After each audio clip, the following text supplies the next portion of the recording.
사람은 아는 것만큼 일하게 되어 있습니다. 인간관계에 실패하는 사람은 모든 점에서 실패합니다. 이기주의자는 행복하지 못합니다.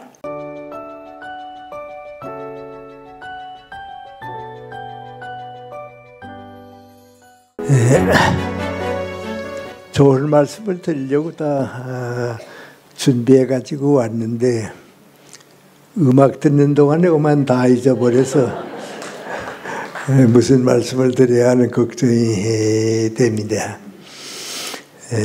제가 100년 동안 살아온 것이 우리나라 역사하고 함께 왔기 때문에 제 얘기가 우리 대한민국의 역사고 또 그 역사 속에서 우리 한 사람 한 사람이 어떻게 살아야 할까 그런 생각을 하는 것은 또 여러분이 오늘 이 시간 같이 가지는 보람도 되고 또 좋은 출발도 되시리라고 믿습니다.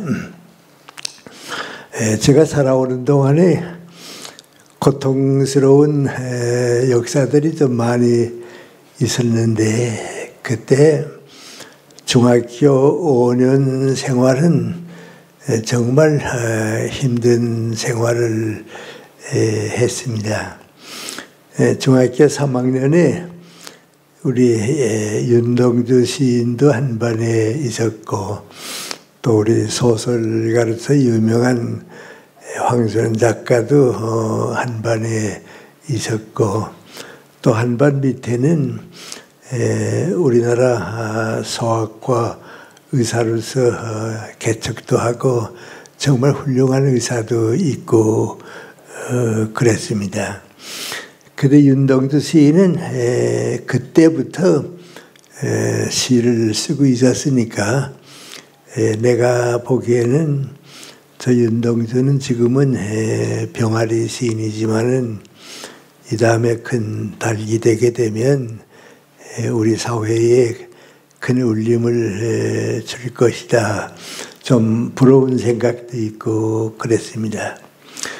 황순원 작가는 그때도 단편도 쓴다고 그리고 문학 활동을 하니까요. 저 황순원 작가는 60, 70이 돼도 대한민국의 문학 역사에 자취를 남길 것이다. 참 그 좋은 선배다. 그런 생각했습니다. 지금 우리 남양주에 가면 이제 그분을 기념하는 문학관이 생기고 그랬죠. 또 그 홍차희 박사는 그때 중학생인데 나는 다음에 커서 소아과 의사가 된다고 그랬습니다. 제가 생각하기에는 의사가 되겠다 하는 사람은 많이 있는데 특별히 그 소아과 의사가 된다고 왜 생각했는가. 그 다음에 쭉 같이 살면서 보니까 옛날은 우리 어린 애기들이 태어나서 오래 살지 못하고 일찍 죽곤 했습니다. 그 애들을 위해서 내가 아마 소아과 의사로서 일생을 헌신해야겠다. 그래서 지금도 그 뜻이 이루어져서 우리나라 소아과 의료계에 많은 혜택을 줬습니다. 서울대학 병원장도 하고 또 아산병원이 생기고도 초대 병원장도 하고 그랬습니다. 근데 이제 그럼 나는 다음에 어떡하나, 나는 다음에 어떤 내 인생을 살게 되나 하는 이제 고민이 저한테 생겼는데 그때 우리 중학교가 기독교 학교입니다. 숭실학교인데 숭실학교가 신사참배를 하지 않는다고 해서 학교 폐교시킨다. 그런 이제 결정이 일본 총독부에서 내렸습니다. 폐교를 당하지 않으려고 하면 교장 선생과 물론 우리 학생들이 이제 신사참배를 하면은 배교 안 지키겠다. 그래 문제가 되니까 나는 그 일찍 좀 교회에 다녔기 때문에 신사참배를 하고 학교에 다니는 게 좋은가, 내 신앙을 지키기 위해서 신사참배를 하지 않고 학교를 떠나야 되는가 고민이 됐습니다. 그 윤동수 만나가지고 넌 어떡하겠냐 그랬더니 나는 만주를 가면 신사참배 안 해도 된다고. 그 같이 고민하다가 나 어차피 나는 신사참배만은 안 해야겠다. 그 학교를 자퇴했습니다.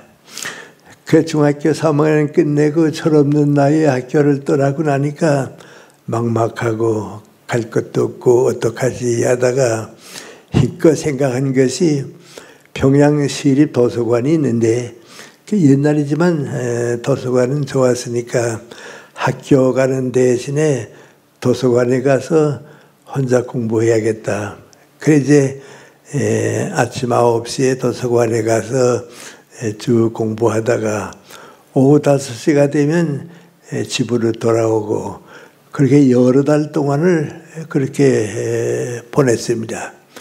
근데 이상하게 그 도서관에 1년 가까이 다니는 동안에 한국 문학에 대한 책들을 좀 많이 읽어서 그것이 내 평생에 한국 문학과 학문 문학 그 예술이 어떤 것이다. 그걸 이제 뜻답게 이제 속으로 마음으로 많이 이제 깨닫게 되고 그때는 우리 철학이 뭔지 저는 모르는 때입니다. 그때 읽은 책 가운데 철학책들을 좀 여러 권 읽고 났습니다. 그래서 이제 1년 끝날 때쯤에서 나는 다음에 철학 공부를 해가지고 한국의 정신적 지도자가 될 수 있을까 그런 꿈을 가지게 됐습니다.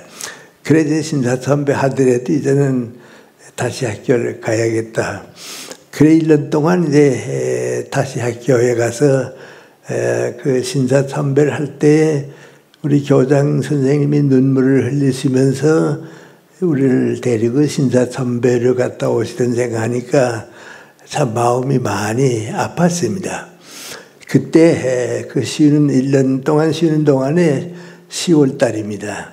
10월 달에 도산 안차호 선생님이 감옥에 계시다가 병을 얻어가지고 치료받으러 나오셨는데 그 치료받으러 가출을 하셨을 때에 10월 초에 어떤 주말입니다. 우리 고향에 오셔서 토요일 저녁에는 동네 여러분을 위해서 강연해 주시고 다음 주일 아침에는 오전에는 교회에서 설교를 해 주셨는데 제가 그 두 차례 다 참석했습니다. 그리고 마음에 확실히 결정하기를 도산 선생과 같은 정신적 지도자는 못 되지만은 그래도 그런 분의 뒤는 따라가야겠다.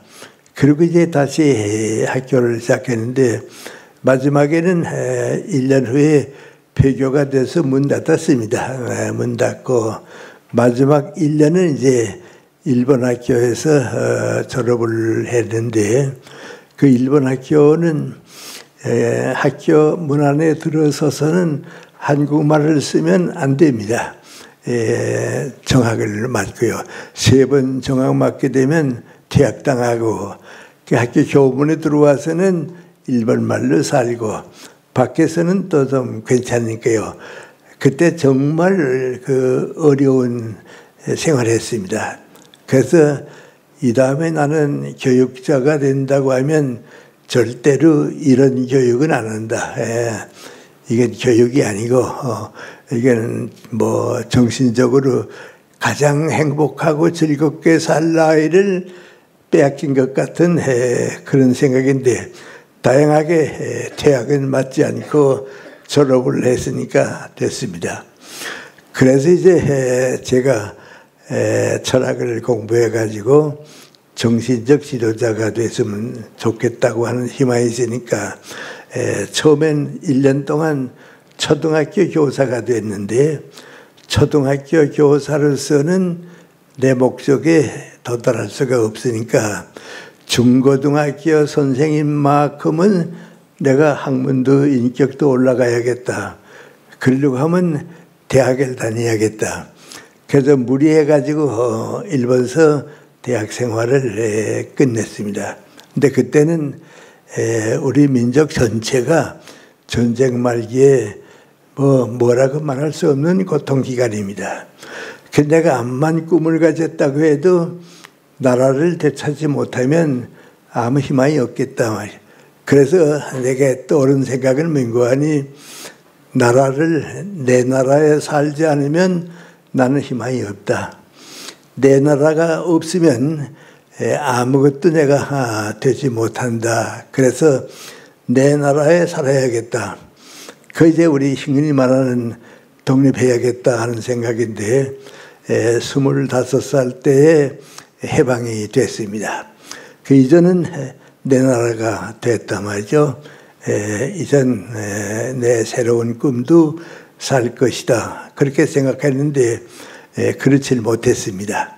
그래서 쉽게 얘기하면 여기에 우리나라가 있는데 일본 사람이 주인이 돼 있었습니다.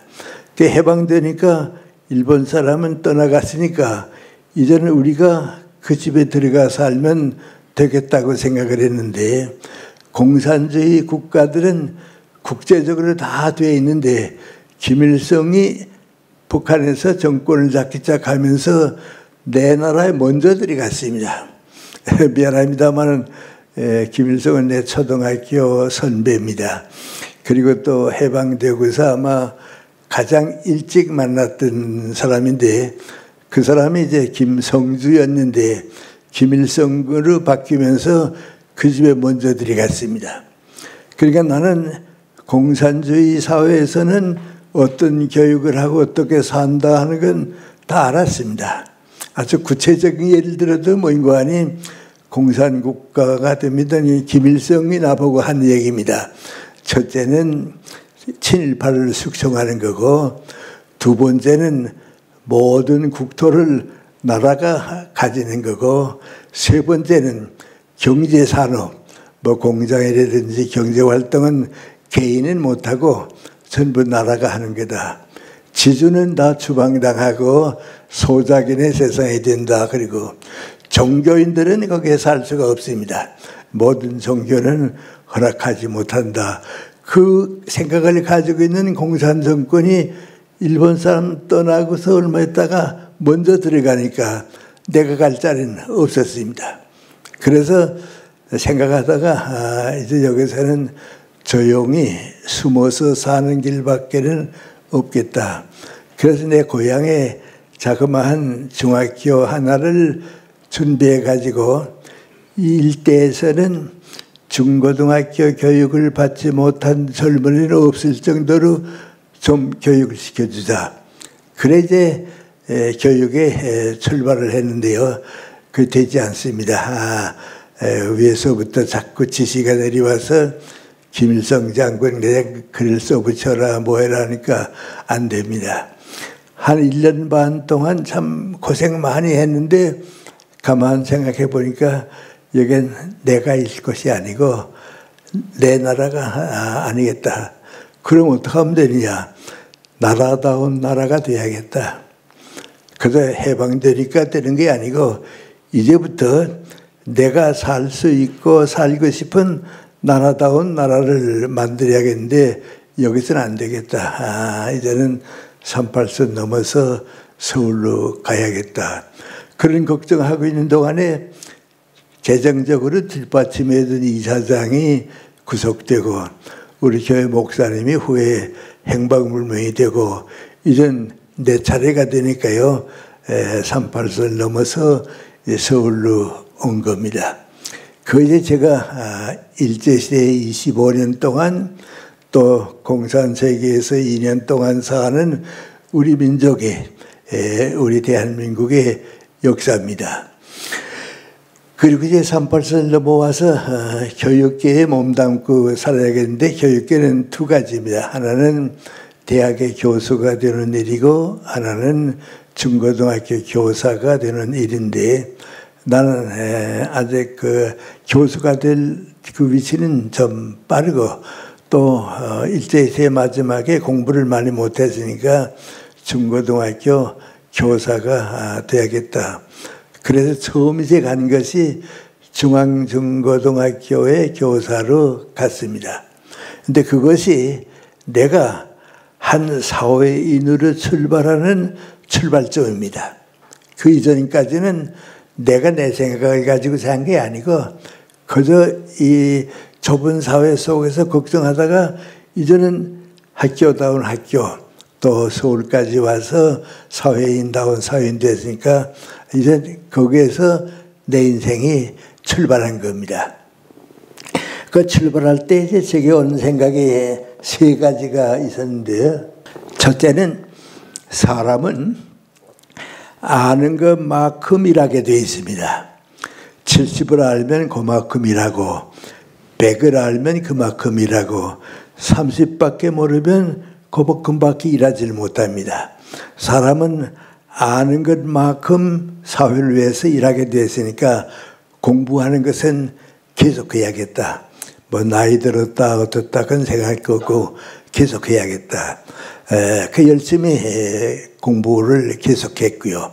또 그동안 못했으니까 하고 또 내가 철학을 공부했으니까 철학에 있어서는 한국의 어떤 교수님한테도 뒤지면 안 되겠다. 그건 내 사명이니까 그래서 중고등학교 있으면서도 철학 공부하는 거 하고 우리 역사라든지 이런 문제는 많이 공부했습니다. 근데 그 공부하는데 크게 도움이 된 건 내가 중학교 3학년 끝내고 1년 동안 도서관에 다닌다고 그랬는데요. 그때 1년 공부한 것이 학교 1년 공부한 것보다도 더 도움이 됐습니다. 그래서 중학교 교사가 되고서는 가르치는 건 가르치는 그대로 하고 인문학이라고 하는 이제 독서니까 말이죠. 독서를 통해서 지식과 학문은 자꾸 쌓아 올라갔습니다. 그 다음에 또 두 번째 내가 두 번째 생기게 민관이 인간관계에 실패하는 사람은 모든 점에서 실패합니다. 이건 저만이 아니고 뭐 공무원도 그렇고 누구나 다 그렇습니다. 인격이라고 하는 것은 옛날과 같이 나 혼자 이제 깨끗하게 마음을 가지고 그리면 내 인격이 올라간다고 생각하는데 그건 옛날 생각이고요. 지금은 인격을 키운다 하는 건 뭔가니 인간관계에서 성공을 해야겠습니다. 근데 나는 저는 배우질 못했습니다. 지금까지 인간관계에 대해서 어떤 어려움이 있다 하는 건 저는 모르고 살았으니까요. 그런데 다행스럽게 우리 중앙중고등학교의 설립자이신 인천 김성수 선생님이 내가 지금까지 살아오는 동안에 그 배운 가르침을 받은 사람 가운데 한 사람인데 인간관계에 있어서는 내가 보기에는 대한민국의 그분보다 훌륭한 분이 없습니다. 정말 훌륭한 분입니다. 또 업적도 그렇습니다. 예를 들어 말하면 3.1운동이 날 때니까 나하고 같은 해입니다. 나하고 같은 해에 그 어른이 동아일보 만들었죠. 중앙학교를 맡아서 좋은 학교를 키웠죠. 고려대학을 맡아서 우리나라에 하나밖에 없는 사립대학을 만들었죠. 경성방직을 만들어서 산업을 키웠죠. 그 업적으로도 그렇게 훌륭합니다. 근데 그분이 어떻게 그렇게 훌륭한 일을 다 성공했는가 하고 보면 동아일보를 당신이 다 준비하고 만들고서는 당신이 사장은 안 하고 당신보다 훌륭한 친구인 송진우 선생에게 맡깁니다. 고려대학을 그렇게 극진히 사랑해서 다 준비하고서는 총장 될 줄 알았는데 아니고 현상윤 선생에게 총장을 맡기고요. 중앙학교도 그러고요. 그래서 다 일을 출발하는 것은 자기가 하고 뒤에서 도와주니까 4가지 다 성공했습니다. 아마 우리나라 근현대사에 제일 일을 많이 한 분입니다. 그리고 그분의 제일 특출한 게 민구안이 인간관계가 참 좋은 분입니다. 그건 누구나 다 인정합니다. 고려대학의 김성식 교수님이라고 역사학자가 있습니다. 그분은 나 만나게 되면 항상 그럽니다. 인천 선생이 살아계실 때에는 야당이 분열한 일이 없다고. 언제나 분열했던 또 하나가 되고 또 하나고 그랬는데 인천 선생이 돌아가시고 나니까 야당이 한 번도 합해보질 못한다고. 분열한다고 말이죠. 그건 해방된 다음에 그분이 이제 정치를 했기 때문에 그랬습니다. 그래서 제가 그분한테 참 많은 걸 배웠는데요. 그때는 뭔지 모르고 저분한테 배워야겠다 해서 배웠는데 내가 이제 철들면서 가만 생각해 보니까 내가 인천 선생한테서 배운 것을 우리 젊은이들에게 또 여러분 같은 분들에게 나누어 드리려고 하게 되면 어떻게 설명했으면 좋을까 그걸 이제 점점 느꼈습니다.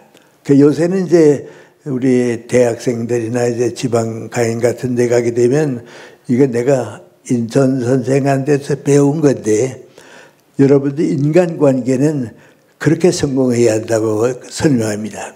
아주 쉽게 말하면 뭔가 하니 우리 인생을 살아볼 때 어떤 직장에 있든지 무슨 종교를 가졌든지 뭐 부자든지 가난한 사람 물을 거 없어요. 이기주의자는 행복하지 못합니다.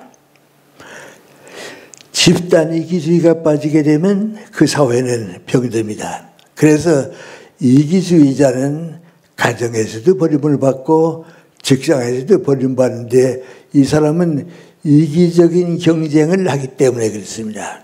다른 사람이 어떻게 됐는지 나 성공하고 나 행복하면 된다. 그런데 그런 사람이 사회생활 하든지 또 공무원이 되든지 또 사회 정치를 하든지 그 이기주의자는 제일 첫째 어떤 사람이 되는 거 아니 좀 미안합니다만은 아첨하는 사람들입니다. 나보다 조금 유는 사람과 밑에 가서 내가 그분의 혜택으로 이권도 누리고 관권도 누리고 한 자리 해야겠다. 그래서 자꾸 아첨합니다. 나는 거기서 그 인천세계에서 처음 배운 게 민구안이 사람은 일생을 살아가는 동안에 이기주의자가 돼서 아첨하는 사람은 되지 말자. 그런데 인천 선생과 같은 때에 있었던 분 가운데 이승만 박사가 그 아첨하는 사람을 데리고 있었기 때문에 실패했습니다. 지금도 그런 사람들 많이 있습니다. 그 내가 생각한 민구안이 나도 이 다음에 지도자가 되게 되면 절대로 아첨하는 사람은 옆에 두지 말자 말이죠. 그 이 박사에게서 배우고 인천 선생에서 그 반대 방향으로 배운 것 가운데 하나가 바로 그겁니다. 이승만 대통령이 4.19를 겪고 나니까 너무 마음 아프고 그랬습니다. 우리가 너무 가볍게 생각하는데 나라 위해서 한평생을 바친 분이 당신 때문에 200여 명의 젊은이가 죽었으니까 그 어른의 마음이 그 얼마나 아프겠어요. 내가 왜 세상에 태어났나 말이죠. 대통령이 안 됐으면 좋았을 텐데 너무 마음이 아팠습니다. 그래서 내가 이렇게까지 됐는데 누구 한 사람도 나한테 충고해 준 사람이 없다고. 누가 와서 나한테 충고해 줬으면 내가 이렇게 안 됐을 텐데 그때 누가 허정 선생 좀 모셔올까요? 그랬더니 모셔오라고 말이야. 허정 선생 오니까 나 물었습니다. 아니 내가 이렇게까지 됐는데 왜 한 번도 나한테 와서 충고를 안 해줬냐고. 허정 선생이 몇 번 왔습니다. 비서들 때문에 문전박대 받아서 들어오지 못하고 갔습니다. 그때 이승만 박사가 당신 잘못이 어디에 있었다고 알았습니다. 아첨하는 사람은 어디 가든지 이기주의자입니다. 그 다음에 또 이기주의자는 어떻게 하는가. 모든 세월은 우리 경쟁사회입니다. 뭐든지 다 경쟁합니다. 난 요새 우리 젊은이들 가운데 대학을 졸업하고 직장이 없으니까 좀 고민하는 사람들이 많이 있습니다. 중국은 거의 더 심합니다. 유럽은 좀 낫습니다. 유럽은 왜 낫냐면 대학 졸업생이 적습니다. 지금은 모르겠는데요. 한때는 이제 독일 같은 데 가면 고등학교 졸업반이 24명이 졸업하면요. 많이 대학에 가야 8명쯤 갔습니다. 그러니까 대학 졸업한 사람은 다 목적이 뚜렷하고 내가 변호사가 되겠다, 교수가 되겠다, 의사가 되겠다 뚜렷한 사람이 가니까 대학 졸업한 사람들이 직장 못 구한 게 없는데요. 우리는 대학에 왜 가는가? 남도 다 가니까 나도 갑니다. 그 졸업을 하고 나는데 직장은 적으니까 자꾸 고민하게 되고 그럽니다. 지금 우리가 그런 고민을 안고 있습니다. 그런데 내가 그런 사람들 만날 때는 두 가지를 얘기해 줍니다. 첫째로 얘기해 주는 게 민구아니 사람은 경쟁사회에 살게 돼 있다고. 경쟁사회에 살게 돼 있는데 그 경쟁 생각할 때 좀 이렇게 경쟁도 없고 조용하고 갈등도 없는 편안한 사회에 좀 태어났으면 좋을 뻔했다. 그렇게 생각하는데 그건 잘못된 생각이라고. 갈등도 없고 경쟁도 없고 조용하게 편안히 살면 행복할 것 같은데 그 개인은 성장을 못합니다. 그 사회는 그 민족은 국가는 큰 나라가 되지 못합니다. 그러니까 경쟁은 있어야 합니다. 갈등도 좀 있어야 합니다. 그래야 성장합니다. 그런데 아마 여러분은 이제 넓게 보지 못하니까 근데요. 내가 오래전에 일본에 갔다가 일본 북쪽 홋카이도라고 있습니다. 거기에 이제 아이누족인데요. 이게 이제 원주민입니다. 일본의 원주민들인데 그 원주민의 목사님을 만났습니다. 그 원주민 목사가 나보고 할 말이 뭔가 하니 이제는 아이누족 다 없어졌다고 말이죠. 이제는 살아남은 사람이 얼마 없다고. 그런데 다른 사람들은 다 크게 자라나고 좋은 나라 만드는데 아이누족은 없어졌습니다. 왜요? 경쟁이 없습니다. 그저 술 마시고 놀면 되고요. 아무 경쟁이 없으니까 그만 민족이 없어졌습니다. 남태평양에 괌섬이라고 있습니다. 그건 제가 우리 교포들 때문에 여러 번 가는데요. 거기 가서 원주민들 만나봅니다. 만나보면 점점 줄어들어갑니다. 그게 아무 갈등도 없고 경쟁도 없으니까요. 없어집니다. 그러니까 갈등과 경쟁은 있어야 합니다. 그래야 되는데 그럼 그렇게 하려고 하야 되면 어떻게 되는가? 아까 말한 대로 이기적인 경쟁하는 사람이 많으면 모두가 불행해집니다. 어떤 경쟁을 해야 하느냐? 선의의 경쟁을 해야 합니다. 선의의 경쟁을 해서 저 사람과 내가 건전한 경쟁을 해서 앞서야겠다. 그러려고 하게 되면 어떻게 하면 되는가? 뭔가 내 인생이 뚜렷하고 모든 사람은 다른 사람보다 장점이 하나 있습니다. 누구든지 다 몰라서 그렇지 내가 내 인생을 올바로 살게 되면 다른 사람보다 장점이 하나 있습니다. 나는 우리 젊은 사람들한테 한때는 좀 그런 얘기 해준대요. 우리 연세대학교에 그 의과대학에 좋은 그 선배 한 분이 계십니다. 그분이 이제 나보고 하는 얘기입니다. 자기 친척이 있는데 그 부모가 다 사장하고 잘 사는 집안입니다. 아들이 셋입니다. 아들이 셋인데 그 김명선 박사에 좀 가깝기도 하는 가정이기도 그립니다. 그 셋째가 공부를 못했습니다. 그러니까 딸 하나하고 아들 둘은 다 좋은 고등학교, 좋은 대학 가는데 하나는 공부를 못하니까 고등학교, 중고등학교 때도 인류가정학교를 못 갔습니다. 그러니까 온 형제들이 민구하니 너 때문에 우리까지 망신한다고 말이죠. 너 공부 못하기 때문에 우리도 좀 어디 가면 떳떳하지 못하다고 자꾸 구박을 합니다. 그런데 교육을 받은 부모도 뭐라 그러는 거 아니? 너 왜 이렇게 공부를 못하냐고 말이죠. 구박했습니다. 근데 김명선 박사가 하면 그 집에 갔더니 이 공부 못한 애가 좋은 중고등학교는 못 가고 아주 낮은 중고등학교에 입학시험을 보았습니다. 그때 입학시험 보는 때 보았습니다. 그래서 발표를 보러 갑니다. 그러니까 이제 다들 맹관에 발표 보러 가느냐고 가겠다고 말이죠. 그 형들이 같이 가자 그랬더니 또 떨어졌을지도 모르니까 나 혼자 갔다 오겠다고 말이죠. 그렇게 해서 그만 아주 낮은 중학교를 갔습니다. 그 집에서 걔가 자꾸 구속을 받았는데 김명선 박사가 가서 그 애를 여빗방으로 보내고 그 부모와 다른 형제들 보고 뭐라 그러는 거 아니? 야, 너희들 공부 잘했다고 하는 게 큰일인 줄 아냐? 공부 잘못해서도 더 잘하는 방법이 있어. 근데 공부 못했다고 자꾸 너희 편들을 해서 구박하고 하면 걔는 어떻게 되냐고 말이죠. 훌륭하게 되도 못 되니까 절대 그렇게 하지 말라고 말이죠. 최선을 다해라. 너 다른 사람보다 앞선 점은 꼭 있으니까 그거 살려가라. 살려서 할 게 아니냐고 말이죠. 그 얘가 그렇게 구복받고 자란다. 그 김명선 박사가 나보고 뭐라는 거 아니? 교육받았다고 하는 가정인데도 애들 잘못 키운다고 말이야. 성적 나쁘다 그건 아무것도 아니고 내게는 너 할 일이 있다. 운동선수가 될 수도 있고 사업을 할 수도 있고 너 할 일이 있다고 그래. 그럼 된다고 말이죠. 그래서 내가 물어봤습니다. 그 다음에 그 집이 어떻게 그 애가 어떻게 됐습니까? 그랬더니 그놈이 대단치 않은 고등학교 졸업하고 지방대학에 가서 겨우 대학 졸업했다고. 그리고 동대문 시장에 와서 장사했다고. 성공해서 돈 많이 벌었다고. 그리고 교회 열심히 나가더니 교회 장로가 됐다고.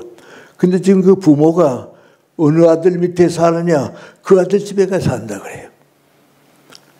공부 잘한 집 아들 집에 다 사는 게 아니고 그때 공부 못한다고 구박했던 그 아들 집에 부모가 산다고 말이죠. 왜요? 교회 다니는 동안에 인지가 올라갔죠. 사업에 성공하니까 여러 사람 데리고 일해봤죠. 인간관계에서 성공한 겁니다. 우리가 이걸 자기 자신이 알아야 합니다. 나는 이따만큼 좀 답답하면 그런 생각합니다. 우리 국회의원들이 저렇게 자꾸 이기적인 경쟁을 하는데 그렇게 되면 자기네들도 불행하고 남도 불행한데 운동선수한테 좀 가서 배웠으면 좋겠다고. 올림픽 경기나 우리 무슨 월드컵 축구 경기에 가는 선수들은 어떻습니까? 그건 선의 경쟁합니다.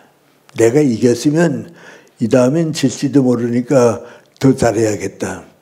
내가 만약에 졌으면 이 다음에는 내가 더 잘해서 올라갈 수 있어야겠다. 그게 선의 경쟁입니다. 근데 저도 그걸 느꼈습니다. 그래서 이제 중학교 끝나고 후에 연세대학교 갔는데요. 그 인천 선생 생각을 그대로 느끼니까요. 그랬습니다. 예를 들어 말하면 우리 대학 총장님이 나보고 교무처장을 좀 맡아달라고 그럽니다. 그럼 나는 한 2, 3일 동안 좀 여유를 달라고 생각해 봤으면 좋겠다고. 그리고 2, 3일 동안에 여러 교수님들 가운데 교무처장으로서는 나보다 유능한 애가 꼭 있습니다. 그분을 총장한테 추천합니다. 난 또 다른 일 하면 되니까요. 그 두세 번 동안 그런 일이 있으니까 우리 대학에서는 나는 저 감투 안 쓰는 교수로 유명합니다. 감투 안 쓴다고. 나보다 더 유능한 사람을 자꾸 밀어주니까요. 학교는 학교대로 도움되고요. 나는 나대로 도움됩니다. 그런데 우리 국회의원들이 운동선수들한테 가면 좀 선의 경쟁을 배우고 있는데요. 요새 가만 보면 남 끌어내리고 내가 올라가고요. 저 사람이 안 돼야 내가 되고요. 심하게 되면 저 사람이 내쫓아야 내가 그 자리에 가고 그런 사람이 이기적인 경쟁인데 많아지게 되면 그 사회는 병듭니다. 정치도 병들고 직장도 잘못되고 그렇습니다. 근데 그거 다 극복하게 되면 그 직장도 그렇고요. 또 정치도 그리고 올라갑니다. 근데 제가 인천 선생한테 배운 것은 민관이 그분은 그것만이 아니고요. 사랑 있는 경쟁을 합니다. 처진 사람을 자꾸 키워주고요. 후배들을 자꾸 키워주고요. 얼마나 개인적으로도 많은 사람 키워준지 모릅니다. 그 민관이 저 사람을 키워주게 되면 이 다음에 우리 직장이 도움될 것이다. 저 사람을 키워줘야 좋은 나라가 될 것이다. 그겁니다. 그래서 제가 중학교에 있을 때 공부를 일생 동안 계속하자. 그리고 선의의 경쟁을 하자. 그리고 학생들 정말 사랑해 주자. 왜? 나라다운 나라를 만들기 위해서는 내 힘 가지고는 안 됩니다. 우리 학생들을 나라다운 나라의 일꾼으로 키워줘야 합니다. 그러니까 나도 모르게 다른 선생님들도 그렇지만은 내 제자들을 정말 사랑하고 싶었습니다. 얘들밖에는 나라다운 나라 만들어줄 사람이 없으니까 얘들이 다 나보다 훌륭하게 됐으면 좋겠다. 7년 동안 중학교에 있었는데요. 나보다 훌륭한 제자들을 많이 키웠습니다. 그게 제일 큰 업적입니다. 그리고 이제 7년 동안 쭉 지난 동안에 6.25 전쟁을 끝내고요. 부산 피난 생활을 하다가 서울로 올라왔습니다.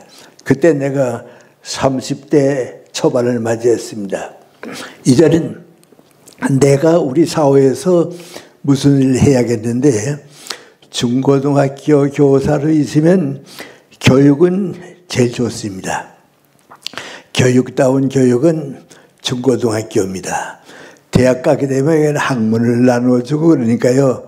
참 그 아들, 딸들 내가 키우는 것 같지는 못하고요. 어른 된 사람 만나는 것 같이 느낀대요. 중고등학교 때는 내 아들, 딸들 키우는 것 같이 사랑했으니까요. 그냥 중고등학교 교사로 있을까 대학 교수로 갈까 생각하다가 두 가지 목적이 있습니다. 내가 해온 학문이 있으니까 그 학문은 살려야겠다. 두 번째는 대학 교수가 되면 좀 더 사회적으로 영향이 있을 테니까 좀 넓게 살 수 있겠다. 그래서 이제 몇 대학에 생각하다가 연세대학교로 가게 된 겁니다. 그런데 좀 미안한 말씀인데요. 내가 제일 행복했던 때는 연세대학교 가서 30여 년 교수 생활하는 때입니다. 학문도 올라간 대로 올라갔고요. 아까 말한 대로 인간관계도 어떤지 다 알아가지고 갔으니까 마음 쓰지 않고요. 존경할 사람을 존경하고 후배를 귀하게 여길 줄 알고 또 나 자신이 나를 위해서가 아니고 우리 제자들을 위해서가 하니까 그 자신도 있고요. 참 행복하게 살았습니다.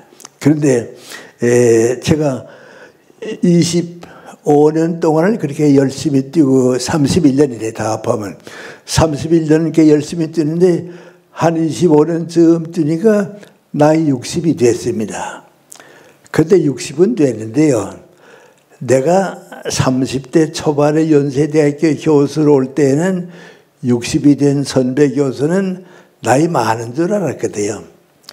65세가 돼서 정년퇴직 하면 늙은이가 되는 줄 알았거든요. 근데 내가 65세가 25년 지나서 60세가 되니까 해갑이 되는데 나는 전혀 안 늙었는데 저는 아무것도 늙지 않았는데 남들이 자꾸 늙었다 그래요. 아이 저 해갑 지났다고 말이죠. 내 후배 교수들이 며칠 전에 대학에서 만나면 안녕하십니까 한다든지 일찍 나오셨습니다. 그렇게 인사하던 교수들이 해갑이 됐다 하니까요. 옆에까지 따라와서 건강은 괜찮으시죠? 그러기도 하고요. 요새 뭘로 소일하세요? 자꾸 늙은이 취급하는 거예요. 그 내가 이러다가 이 사람이 나는 안 늙고 남이 늙었다고 하니까 내가 늙는가 보다 말이죠. 그러나 이제 65세는 정년퇴직을 해야 합니다. 5년만 남았는데 열심히 일해서 그 65세까지 정말 일 많이 했습니다. 그리고 정년이 되니까 대학에서 이제 나가게 됐습니다. 그 나가라고 하는 게 민관이 그동안 수고 많이 하셨는데요. 이제는 고맙게 떠나주세요 그겁니다. 왜? 후배들이 있으니까 이제 늙어서 필요가 없으니까 나가세요 그거같아요. 그 내가 생각했는데 미안합니다. 여러 가지 생각했는데 두 가지입니다. 하나는 내 친구인 안병욱 선생, 김태길 선생님 다 동갑이거든요. 우리 셋이 자주 만나서 같이 열심히 참 30, 40년 동안 열심히 함께 열심히 일했으니까요. 우리도 정년이 되면 어떡할까? 그때 남은 어떻게 하든지 정년이 돼도 우리는 계속해서 일해보자. 그 우리 약속입니다. 나는 또 다른 게 한 가지 있습니다. 현민과님, 내가 14살 났을 때 초등학교 졸업했는데 그때 내 건강이 아주 나빴습니다. 이따만큼 신문에 보면 내가 어렸을 때 저랬지 하는 걸 느낍니다. 아주 어린 애들이 의식불명이 돼서 쓰러집니다. 왜 그런지 모릅니다. 그러다가 깨어나게 되면 괜찮고 깨어나지 못하게 되면 뇌사 상태가 돼서 그걸로 끝나 죽는 그런 병입니다. 그때는 몰랐는데요. 지금 내가 알고 보니까 내가 그런 병을 알았습니다. 그래서 초등학교 졸업했을 때 난 절대로 오래 못 사는 줄 알았습니다. 또 경험했고요. 그래서 이제 중학교도 가고 싶고 어른 될 때까지 좀 살아봤으면 좋겠다 하는 생각도 있고 그래서 아버님이 교회 나가셨기 때문에요. 나 자신이 어렸을 때 이젠 하나님한테밖에 의지할 것이 없다. 그래서 기도하는 마음을 가지고 초등학교를 졸업했습니다. 그 기도하는 마음은 간단합니다. 하나님, 난 오래 못 살 거 압니다. 그래도 나한테 건강을 주셔서 어른 될 때까지 살게 해주시면 제가 어른이 되면 나 위해서 일하지 않고 하나님의 일을 위해서 할 테니까 저도 좀 건강하게 해주세요. 어른 될 때까지 좀 살게 해달라고 그 기도로 내 인생을 시작했습니다. 그리고 이제 중학교도 가고 이제 65세까지 됐으니까 그 하나님과의 약속은 내가 버릴 수가 없습니다. 그래서 우리 철학과에 송별회가 있을 때 얘기했습니다. 나 오늘 늦둥이로 연세대학교를 졸업하는데 졸업생은 사회 나가서 일한다고 여러분과 함께 사회 나가서 열심히 일할 테니까 좀 도와달라고 나도 도와드리겠다고 그리고 65세 다시 인생을 시작했습니다. 공부도 더 많이 하고요. 학교 강의는 끝났지만 사회 강의 같은 게 많아지고요. 일은 점점 더 많아지고요. 그래서 나도 모르게 늙었다고 하는 생각 없이 쭉 일하는 동안에 80이 됐습니다. 80이 되니까 지금은 뭐 다 다르습니다만 그때 80이면 다들 오래 살았다고 그러던 때거든요. 그전 80이 됐는데 이제는 어떡하는가 말이죠. 82세 때입니다. 안병옥 선생, 김태일 선생 셋이 만나서 이젠 80까지 살아봤는데 남들 다른 사람 어떻게 생각하든지 80이 넘도록 살아와 보니까 인생에서 제일 행복하고 보람있던 나이가 몇 살이었을까. 셋이 다 얘기하기는 뭔가하니 60부터 시작해가지고서 75세까지가 제일 좋았다. 왜? 그때까지는 학문적으로, 정신적으로, 사회적으로 성장했다고. 근데 75세쯤 되니까 성장은 더 못하고 그 자리에서 80을 맞이한 것 같은데 그때가 제일 좋았단 말이죠. 그래서 80 넘었는데 어떡하지? 생각하다가 더 성장은 못해도 연장해보자. 얼마나 연장할까? 우리 셋이 좀 욕심을 내봤습니다. 90까지는 가보자 말이죠. 90까지 가보자. 우리 수준으로 90까지 가면 사회 수준은 좀 낮으니까 그때까지는 일할 수 있을 것 같다. 그리고 출발했습니다. 김태일 선생은 90 바로 앞이로 그 89세 세상 떠나는데요. 세상 떠나기 몇 달 전까지도 일했습니다. 안병옥 선생은 93세에 돌아가셨는데요. 92세 마지막 텔레비전에 나와서 얘기하는 거 보니까 그때도 나라 걱정이에요. 네. 뭐 우리 얘기는 나라 걱정하고 그래. 그리고 90에 내 친구들이 다 갔습니다. 나도 90이 됐습니다. 근데 내가 90대에서도 늙었다 하는 생각보다도 말이죠. 나 자신이 이제 내 인생도 끝내야겠다. 아름답게 마무리해야겠다. 왜? 친구도 다 갔죠. 살아있다고 해도 지금은 안 그렇습니다. 지금은 10년쯤 달라졌으니까 안 그런데 이제 살아있는 사람 나와 일도 못하고요. 그래서 아름답게 내 인생을 마무리해야겠다. 그 마무리하는 방법이 무엇인가? 주어지는 일만 다 끝나면 이젠 쉬자. 나도 이젠 쉬자. 그래서 이제 주어진 일만 끝내는데 일이 끝나면 또 다른 일이 생기고요. 일이 끝나면 또 다른 일이 생기고요. 이거 봐라. 일 끝나면 나도 늙었으니까 쉬려고 했는데 일이 안 끝난다. 잘 가면 95세까지 갈지도 모르겠다 말이죠. 그냥 가보자. 95세가 되니까요. 정신적으로는 안 늙으세요. 내가 봐도 안 늙었는데 몸이 따라오질 못해요. 듣는 것도 힘들어지고요. 걷는 것도 힘들어지고요. 95세가 넘으니까 내 정신이 내 몸을 얻고 다니는 것 같아요. 지금은 더 심하죠. 아, 이래서 늙는 거구나 말이죠. 마음이 늙는 건 아니고 인간적으로 늙는 건 아니고 건강이 따라오지 못하니까 늙는구나 말이죠. 그래서 나도 전 90이 넘었으니까 늙었다고 생각했습니다. 그런데 97세 때입니다. 조선일보에 보니까요. 그 해에 우리나라에서 가장 좋은 책을 쓴 사람, 독자들에게 영향을 제일 많이 준 저서를 남긴 사람 10사람을 뽑아서 발표했어요. 그런데 그 속에 내가 들어가 있어요. 그 다른 사람은 다 몇 살인가 하고 보니까 60대 후반, 70대 중반까지인데 97세 내가 들어가 있거든요. 그래서 내가 나보고 생각하기를 이상하다 말이죠. 내가 나를 인정 안 되면 이거 인정할 수가 없는데 사회가 인정해 주니까 난 늙었다고 생각할 필요가 없단 말이죠. 하여튼 왜 내가 들었을까 하고 생각해 보니까 이유는 있어요. 내가 쓴 문장도 옛날 썼던 것이 지금 쓰는 것보다 좋아요. 감정이 통하니까요. 또 그때는 형용사도 많았는데 지금은 그게 자꾸 줄어들어요. 그러니까 풍부하지는 못해요. 그런데 왜 거기에 끼었는가 가만 생각해 보니까 사상은 내가 앞서 있어요. 그 사람들보다 다른 건 뒤떨어질지 모르지만은 사상은 내가 앞서 있어요.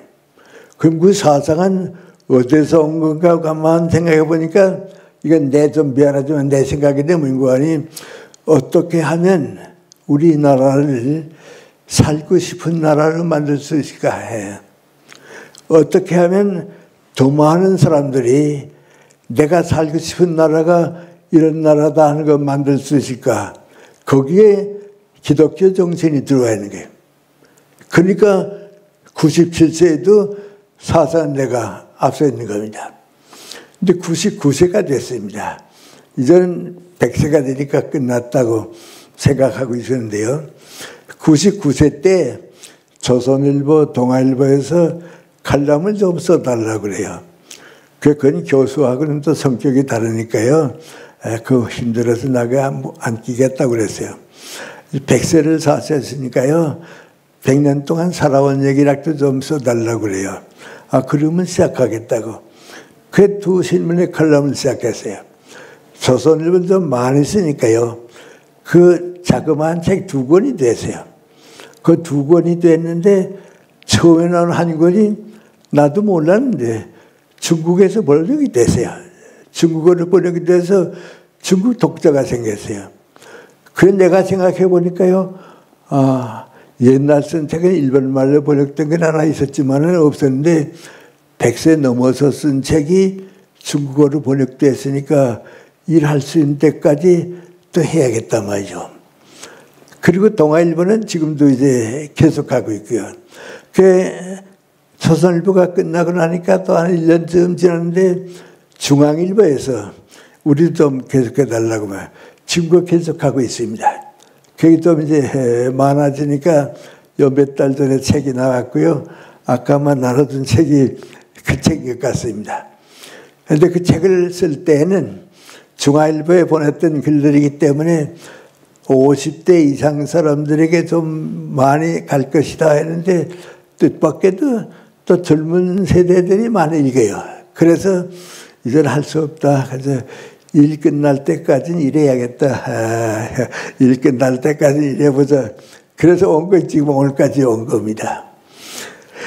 제가 이런 얘기를 하고 증거하는 것은요, 두 가지 이유인데요. 하나는 모든 인간은 누구든지 내 길이 있습니다. 그 내 길을 일찍 발견한 사람은 오랫동안 일하고 성공할 수 있고요. 늦게 발견하는 사람은 일반적인 생활을 할 수 있고요.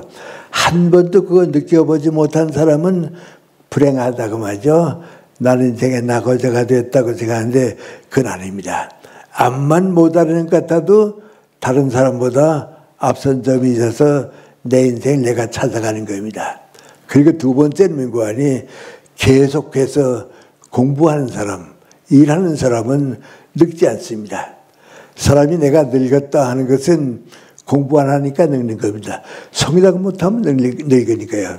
그러면 또 그 다음에 내가 젊게 산다고 하는 게 뭔가 일을 계속해야 합니다. 그 일을 하는데요.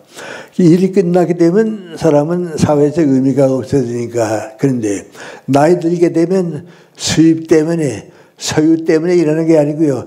일이 중요하기 때문에 일하는 겁니다. 사람은요, 세 단계로 일하는데요. 돈 벌기 위해서 일하는 사람이 있고요. 일을 사랑하는 사람이 있고요. 다른 사람을 위해서 일하는 사람이 있어요. 이 세 단계를 다 거치게 되면 늙었다고 해서 내가 논다든지 일 안 하는 것은 자기 인생을 잃어버리는 겁니다. 이제 그거 저 같은 사람이 살았고 여러분이 사는 거니까요. 여러분은 우리 시대하고 다르니까요. 최소한 15년쯤은 더 젊게 살 수 있습니다. 그 여러분 가운데 아마 이제는 해가 됐다고 늙었다고 생각하는 사람은 없어요. 해가 늙었다고 말하는 사람도 없고요. 80까지는요. 난 늙었다고 생각할 필요가 없어요. 만약에 누가 나보고 물기를 선생님이 평생 살아오시는 동안인데 제일 소중한 나이가 언제였습니까? 그러면 나는 아마 60에서 80까지라고. 그때 내가 한 일이 제일 많기 때문에 그거 없으면 내 인생이 없으니까 그때가 제일 소중했다고 말이죠. 그리고 행복한 때는 언제입니까? 그렇게 물어보면 내 일에서 보람 느꼈을 때가 행복하니까 지금도 행복하다고 말이죠. 101살에 내 책이 중국어를 번역되고 그거 다 행복이라고 말이죠. 그러니까 일의 가치가 행복입니다. 그런데 그렇게 살아오는 동안에 우리 나라도 성장했습니다. 나는 나들을 이렇게 살았는데 우리 나라도 성장했는데 내가 살아온 동안에 민구안이 내 나라에서 살아야겠다. 그게 첫째고요. 둘째는 나라다운 나라에서 살아야겠다. 그게 둘째고요. 셋째는 민구안이 모두가 살고 싶은 나라를 만들자. 전 저런 나라에 한번 살아봤으면 좋겠다. 그 세 단계를 걸어가야 하는데요. 우리 내 나라에 산다고 하는 것은 해방 때부터 이루어졌는데요. 나라다운 나라가 되는 건 해방부터 지금까지 계속되는 겁니다. 근데 제일 첫째 단계를 넘었습니다. 그 제일 첫째 단계는 민구안이 모든 신생국가, 새로 되는 나라, 또 공산주의 국가, 공산주의 국가들은 역사 속에서 공산주의 국가를 새 출발하니까요. 신생국가라고 볼 수 있습니다. 그래서 공산주의 국가하고 후진국가하고 신생국가는 다 한 가지 과정이 있습니다. 그 민구안이 권력국가로 남는 때가 많습니다. 권력국가로 남는다고 하는 게 민구안이 독재 정권 밑에서 고생하다가 끝난 나라가 많습니다. 그걸 권력국가라고 합니다. 그 다음 두 번째 권력국가는 민구안이 군사국가입니다. 군인들이 지배해서 행복해진 나라가 없습니다.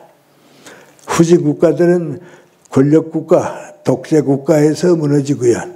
그걸 극복하지 못한 나라들은 또 민구안이 군사국가에서 무너지게 됩니다. 그런데 우리도 그 둘 다 겪었습니다. 4.19까지는 이승만 박사 때에 정치적으로 성장하지 못하니까 독재국가 겪었습니다. 그런데 4.19 때에 그걸 극복했습니다. 많은 희생도 겪었지만은 그걸 극복했는데 그때 극복한 거에 민구아님 민주국가로 가는 길에는 독재는 정치적인 독재는 있을 수가 없다. 그때 투표 부정해가지고 4.19가 생겼거든요. 그건 있을 수가 없다. 그거 넘어섰습니다. 그거 넘어서는 나라가 많지 않습니다. 우리는 4.19를 통해서 독재국가는 이전 끝났습니다.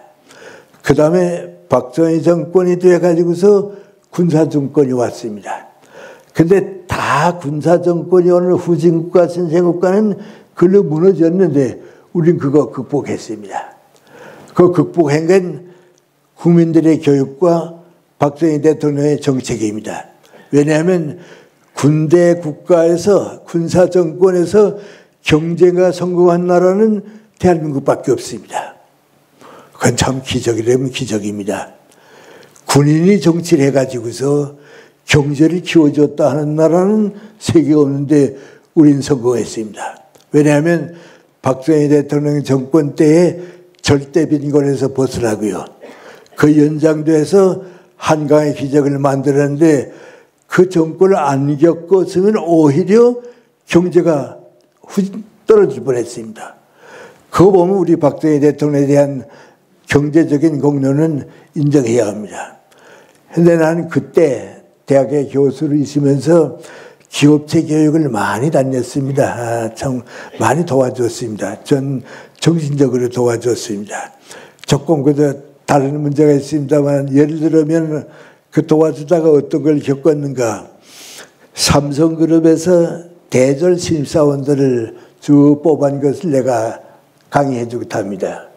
한 번은 대졸 신입사원을 아마 큰 클래스는 180이고요. 좀 작은 클래스는 120이고 그랬습니다. 그 강의를 이제 하다 내가 물어봤습니다. 여러분 가운데서 대학에 다닐 때 고전에 해당한다고 나에게서 이게 고전에 해당하는 책이다 하는 걸 10권 읽어본 사람 손들라 그러니까 없어요. 5권 읽어본 사람 손들어 보니까 없어요. 그 내가 그랬습니다. 인문학이나 우리가 정신적으로 자라나는 것은 독서 없이는 안 된다고. 학교 교과서만 배워가지고는 안 되는데 이렇게 독서 안 하면 여러분이 이 회사에 와서 과장 될 때까지는 괜찮다고. 왜? 시킨 일 하면 되니까 괜찮은데 이제 과장 끝내고 부장이 되고 이사가 되게 되면 내가 정신적으로 빈곤하다. 지도할 자격이 없다 하는 거 정신적으로 느끼면 어떡하려고 그러냐고 말이죠. 대학에 다닐 때 독서 못했으면 이제라도 하라고 말이죠. 그래서 정신적으로 키우는 것만큼 지도자가 될 수 있다고 그런 얘기를 많이 해줬습니다. 근데 오래전입니다. 삼성그룹의 사장님들이 쭉 모인데 얘기해 주러 가는데요. 내 강의 끝난 다음에 그 사장 가운데 한 분이 나보고 그래요. 선생님이 독서가 성장이라고 그래서 고맙게 생각했다고 말이죠. 그래요.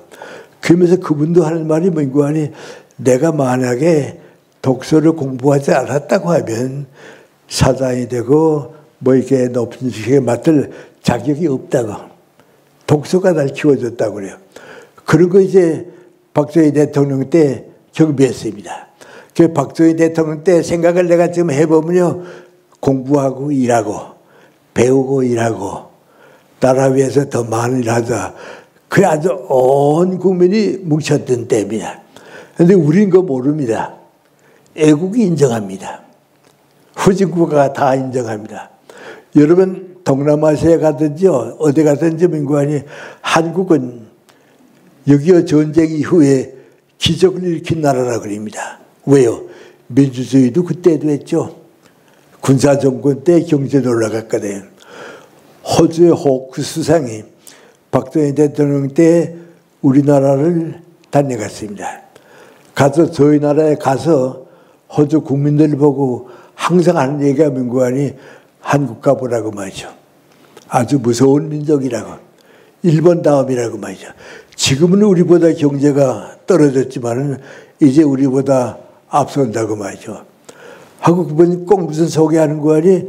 한국 갔더니 삼성그룹이나 현대그룹이나 대우그룹이나 이런 그룹의 대졸 사원들이 일하는데 월요일에서 토요일 오전까지 일하고 토요일 오후에는 연수원에 가서 교육받고 일요일에 집에 돌아오고 월요일에 출근한다고. 세계에 그런 나라는 없다고 말이죠. 없습니다. 그럼 호주는 어떤가? 내가 사장인데 토요일 오후에 2시간 동안 교육시간이 있으니까 나와달라고 그러면 뭐라 합니까? 수당 얼마 주냐고 그럽니다. 수당 안 받고 내가 왜 그 일 하느냐고 얘기합니다. 그러니까 그 거리가 이렇게 멉니다. 그걸 넘겨서 권력국가는 끝났습니다. 그 권력국가가 끝난 때가 언제쯤 되는가? 우리가 쭉 살아와 보면요. 이젠 권력국가가 끝났으니까 내 나라가 됐고요. 그 다음에 이제 나라다운 나라가 된 건 법치국가가 돼야 합니다. 이 법치국가는 언제가 됐는가? 김영삼 대통령 때에 인민정부를 수립했다고 선포할 때부터는 지금까지는 법치국가입니다. 이 과정은 왔는데 이제 하나 더 올라가야 합니다. 그 더 올라가야 하는 게 민관이 선진국가입니다. 살고 싶은 나라입니다. 지금은 우리가 나라다운 나라를 지금 만들어가고 있는데요. 살고 싶은 나라가 돼야 합니다. 내가 다녀본 가운데 예를 들어 말하면 캐나다 같은 나라, 스위스 같은 나라, 이런 나라 가게 되면 야, 이런 나라에 와서 좀 살아봤으면 좋겠다 말이죠. 그건 질서국가입니다. 국민들이 다 주인이 돼서 법 없이도 다 내 나라를 내가 키우는 겁니다. 그러니까 나보다도 나라를 더 잘하고요. 국민들이 정부를 키워줍니다. 스위스 같은 데 가면 그렇습니다. 내가 62년 여름에 스위스 갔는데요.